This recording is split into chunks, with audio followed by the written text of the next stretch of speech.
Diday nga. Anong ginagawa mo doon?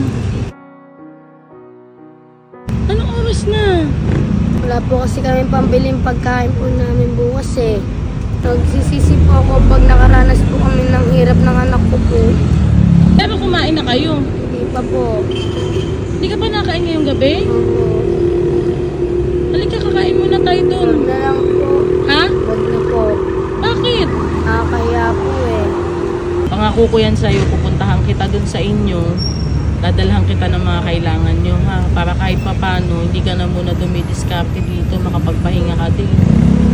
Gusto mo ba sa akin ka na lang? Day! Diday nga.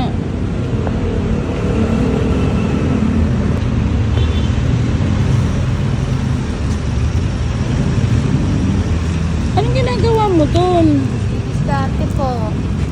Ha? Diskarte po. Anong oras na?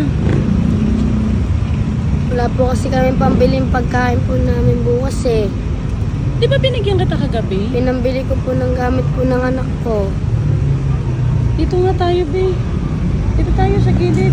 Tulog na yung anak mo. Si Diday. Anong binili mo? Mga gamit po, pulbo, damit po, mga sabon shampoo na po, pagkain po. Pero kumain na kayo? Hindi pa po. Hindi ka pa nakain ngayong gabi? Opo. Halika, kakain muna tayo doon. Huwag na lang po. Ha? Huwag na po. Bakit? Kaya po eh. Huwag ka na mahiya. Papakainin kita. Grabe, Diday. Anong oras na? Hindi ba delikado sa anak mo? Delikado din po. Ano ginagawa mo doon? Nanghihingi ka? Nangihingi po ng barya, panggastos po namin bukas, pangkain po. Magkano ka sa isang gabi? 100 lang po. Lagi 100 o? Opo. Tapos pag naka 100 ka na, Uwi na po kami. Pang-almusal na po namin yun. hanggang anong oras ka ba dyan? Hanggang alas 10 lang po ako. Eh anong oras na ngayon? Wala pa po kasi akong kita. Wala pa po akong 100 ka. Nagdidiskarte po ako. Bakit pag 100 na? Hanggang ano po yun? Almusal. Tapos hanggang tanghalian na po yun. Kaya ka dumidiskarte ng Opo. 100. Pero kaninang tanghali may pagkain kayo. Opo, yung natirang binigay niyo po sa amin ng pera, yung 200 pong natira, pinabili po namin bigas tsaka udang po. Pero kompleto na si baby mo. Opo. Nabilhan mo na siya ng gamit. Okay lang naman yun. Pero nagulat lang ako kasi anong oras na? Alas 12 na, Diday.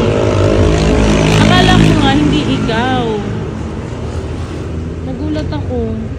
Ikaw nga nanghihingi ka dun sa mga nadaan. Bakit ang lungkot mo, Diday? Wala po kasi kami panggastos araw-araw, tsaka wala po kasi kami natatabing pagkain po eh. Sige, ganito na lang ha. Kain ka muna doon. Pakainin muna kita. Tapos, pangako ko yan sa'yo. Pupuntahan kita dun sa inyo. Dadalhan kita ng mga kailangan nyo, ha? Para kahit papano, hindi ka na muna dumidiskarte dito, makapagpahinga ka din.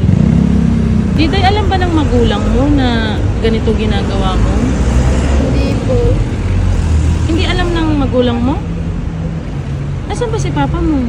Tatay ko po, nagtatrabaho po siya pero minsan lang po umuwi sa amin. Alam niya na may anak ka na? Opo. Ano sabi niya?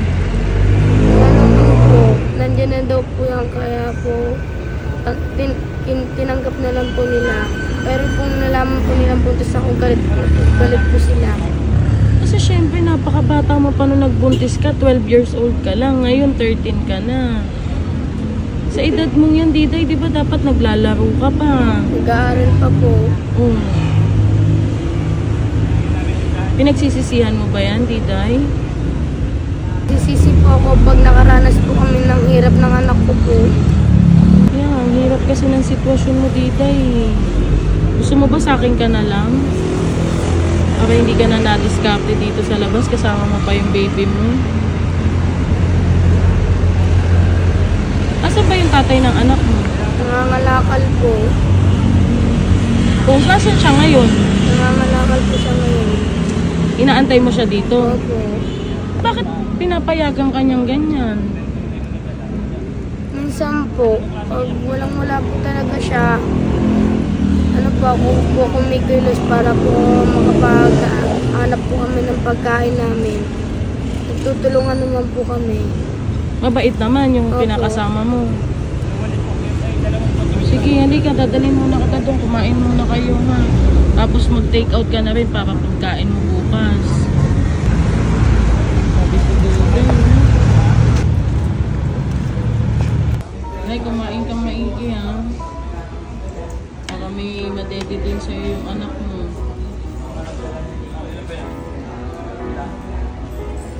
Nakain na pala ng kanin yan. Minsan po, yung siya relax. Nabili ka din sa Sa bayan sila.